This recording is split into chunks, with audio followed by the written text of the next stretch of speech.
Hi, my name is Dilpesh Jahangir from Gorakhnath Facade Solution. Since we are in this stream from 1990, as I am the second generation of this firm. Before my still they are active. My father, Facade Jahangir, in his guidance, we established this firm. Me and Puranmal Jahangir, my uncle, and my father, Facade Jahangir. We three of them they are looking into it. As we have done so many projects in facades, right, up till now we have done over 700 projects in pan India.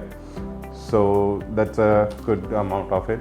And as we are working with Aludecor from long ago, and we have very good experience with it.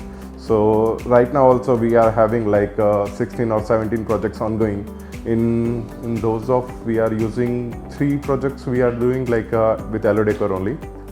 So one is Skylar, another one is Stalwart, and the RTM Rajan's Textile Market. So the experience about Aludecor is good enough.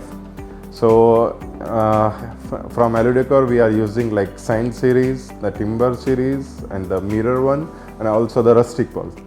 So in the Stalwart we are using the Rustic series, right? Yeah, we are using Rustic series and the Timber one, and in the Skylar that is Mirror one and the Silver. So basically we are using all the series as I know. So we are more looking forward to work with them, and we have very good experience.